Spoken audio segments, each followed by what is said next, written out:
Amigos televidentes, y llegó el momento del segmento Recomendaciones Médicas y tenemos como invitado a un doctor de casa, el doctor Steve Enríquez, cirujano bariátrico. Bienvenido una vez más, doctor. Buenos días, muchas gracias, doctor Méndez y Canal 2 y la revista Primera Hora por invitarme nuevamente a compartir con ustedes. Siempre nosotros en la lucha contra la obesidad tenemos un tema bastante interesante, bastante amplio, que nuestro experto nos va a explicar una serie de dudas que tiene la población, una serie de tabúes, y es la obesidad asociada al desarrollo del cáncer. Y lo anunciamos tormenta perfecta, no para causar pánico en la población, doctor, sino para que veamos la magnitud de esta patología. Sabemos que a nivel mundial existe un sinnúmero de patologías que se asocian también a la obesidad y cada vez está en ascenso el porcentaje de personas que están en sobrepeso, que se habla de aproximadamente que en los países en vías de desarrollo y en los desarrollados es hasta de un 45%, seguidos por pacientes obesos en un 30% y con obesidad mórbida en un 4.3%. ¿Cuál es la asociación que hay, doctor, hablando fisiopatológicamente entre la obesidad y el desarrollo de cáncer? Bueno, el cáncer como tal cada vez se está haciendo más frecuente en la población a edades más tempranas inclusive. Esto es secundario a la presencia de la obesidad. Se dice que según las cifras de Estados Unidos, ¿verdad? Estadísticas de Estados Unidos, ellos para el 2012 reportaron aproximadamente 28.000 nuevos casos de cáncer en personas masculinas y 72.000 nuevos casos en mujeres, ¿verdad? Todos relacionados a obesidad específicamente. ¿Por qué?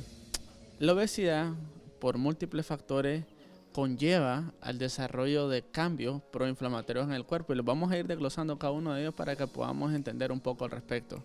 La obesidad, como bien sabemos, causa resistencia a la insulina. Esta resistencia a la insulina estimula el crecimiento celular. De igual manera, la obesidad se considera un estado proinflamatorio de bajo grado, pero crónico, de tal forma que también causa un estrés oxidativo, estimulando ciertos factores proinflamatorios como las interleucinas y los factores de necrosis tumoral alfa y otras cosas pues que al final terminan causando inflamación crónica en el tejido. También el tejido graso produce ciertas hormonas como la leptina, por ejemplo, que está asociada al crecimiento celular y también a la inhibición de factores protectores dentro del cuerpo. Y tenemos también el hecho de que el tejido graso estimula la producción de estrógeno, ojo, especialmente en las pacientes femeninas, porque está esto asociado a diferentes tipos de cáncer en la mujer, por ejemplo, el endometrio. El cáncer de endometrio, una persona con obesidad tiene 4 veces mayor probabilidad de desarrollar cáncer de endometrio. De igual manera, el cáncer de ovario tiene 2 veces mayor probabilidad de desarrollar cáncer de ovario en un paciente, y así tenemos también el cáncer de esófago, tenemos el cáncer de páncreas, tenemos el cáncer de hígado, que estos tienen doble probabilidad de desarrollar cáncer de estos tipos que acabo de mencionar en un paciente que tiene un índice de masa por arriba de 30 que se considera obesidad. Y me gustaría recalcar algo, en el cáncer de seno, por ejemplo, en una mujer en edad fértil pero con obesidad, un índice de masa por encima de 30, tiene 12% mayor probabilidad de desarrollar cáncer de seno, pero una mujer menopáusica, ¿verdad?, que además tiene obesidad, esto se eleva de un 20 hasta un 40% de riesgo. Doctor, estaba leyendo un artículo que decía de que a mayor índice de masa corporal, el porcentaje de probabilidad de desarrollar cáncer se incrementa y hablaban de que por cada 5 kilos por metro cuadrado el porcentaje aumenta en un 18%, entonces es una cifra bastante alarmante.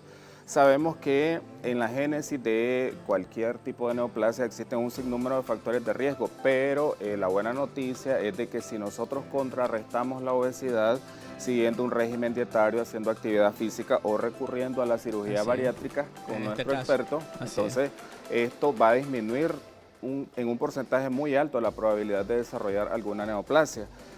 Algo que me preguntaba un televidente el día de ayer, me hacía, tiene una duda, me decía, pregúntele al cirujano bariátrico si la cirugía bariátrica es solo para prevenir o es un tratamiento para el cáncer. Termina siendo un tratamiento paliativo para el cáncer. quiero que la población no malinterprete lo que acabo de decir. Termina siendo un tratamiento paliativo. Obviamente, una vez que al paciente se le diagnostica algún tipo de cáncer, sea cual sea, ¿verdad? Tiene que ser valorado y manejado por un equipo multidisciplinario, tanto oncólogo quirúrgico como oncólogo médico, ¿verdad? Aquí en el país tenemos excelentes programas de oncología inclusive, pero la obesidad le ayuda al paciente a tener una mayor tasa de supervivencia a largo plazo, ¿verdad? Cuando se hace la cirugía bariátrica versus el paciente que está luchando contra un cáncer y además está luchando contra el estado proinflamatorio de la obesidad. Entonces, para pacientes que se ha estudiado también este tema, ¿verdad? Dentro del campo de la obesidad y el cáncer, se ha demostrado de que pacientes que son sometidos a un procedimiento bariátrico, sea cual sea la técnica, ¿verdad? La ideal para el paciente, pero al que es sometido a una cirugía bariátrica se le ha demostrado que tiene una mayor tasa de sobrevivencia y además de eso una menor tasa de recurrencia del cáncer. Algo bien importante, doctor, en el contexto de la alteración hormonal, sabemos que los estrógenos juegan un papel fundamental en esto y usted hablaba de la incidencia de cáncer en el periodo premenopáusico y posmenopáusico. En estos dos periodos, ¿cuáles son los cánceres más frecuentes en cada uno? Definitivamente en el posmenopáusico está el de seno, ¿verdad? Y está el de cuello uterino. En el premenopáusico tenemos el de endometrio y el de ovario. Sí. Otro tips importante que quiero que le aclare a la población es el uso de la metformina, porque es un producto de uso popular que se vende incluso sin receta médica y muchas personas se automedican para contrarrestar y combatir la obesidad.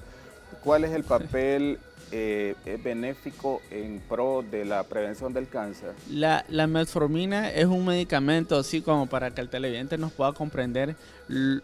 Al final el efecto del medicamento es sensibilizar el tejido a la insulina propiamente. Sabemos que la obesidad, entre mayor nivel de obesidad, más resistente se vuelve el cuerpo a la insulina. Entonces la insulina no logra entrar a la célula y queda circulando, ¿verdad?, en el torrente sanguíneo, de tal forma que no puede ejercer su función.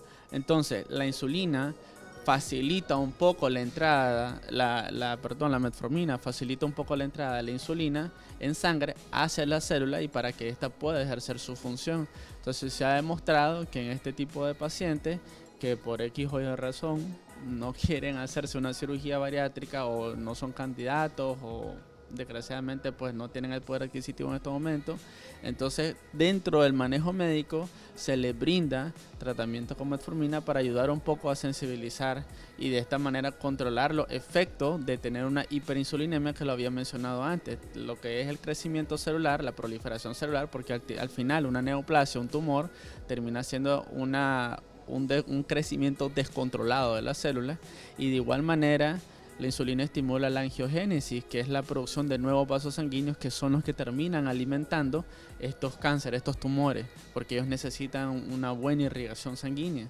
Entonces, al controlarlo un poquito con este medicamento, pues tratamos de disminuir un poco el efecto de la hiperinsulinemia.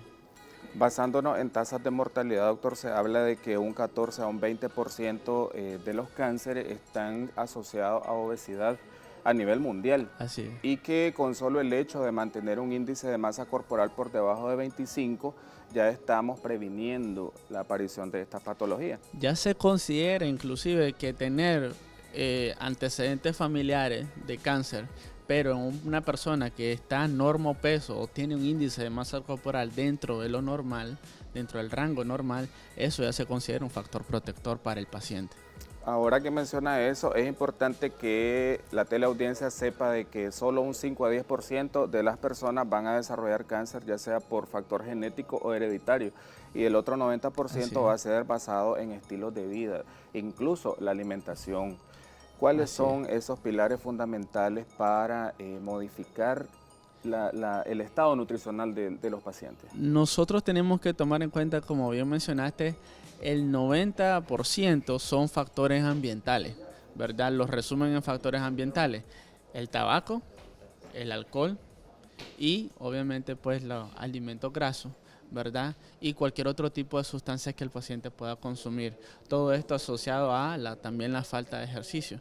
Entonces, no actuar sobre estos factores ambientales es lo que conlleva que el paciente eventualmente desarrolle obesidad o se predisponga a desarrollar uno de estos cánceres que se vuelven más probables de presentarse cuando ya tienen ese índice de masa corporal arriba de 30. Es muy interesante y amplio este tema, doctor, como decíamos al inicio. Quizás en una futura ocasión podemos aclarar muchas dudas más que teníamos de los televidentes. Le agradecemos siempre su visita acá, sus exponencias son excelentes y gracias por su valioso tiempo. No, muchísimas gracias a ti por siempre invitarme a compartir con los televidentes de Canal 2 y en la revista Primera Hora. Como siempre, un placer estar aquí con ustedes. Y queríamos saber tus números de contacto y dónde atiendes, cómo apareces en redes sociales. Sí, el número de teléfono es el 896-3517. Mi consultorio está en el Hospital Militar, ¿verdad? En la consulta externa privada del Hospital Militar, y en redes sociales me pueden encontrar como Dr. Enrique Bariatría en todas las plataformas. Amigos televidentes, y ya saben que con solo el hecho de mantenernos en línea, como dicen popularmente la población, ya estamos previniendo grandemente la aparición de algún tipo de cáncer. Agradecemos nuevamente al doctor Steve Enrique, cirujano bariátrico, y continuamos con más de su revista Primera Hora.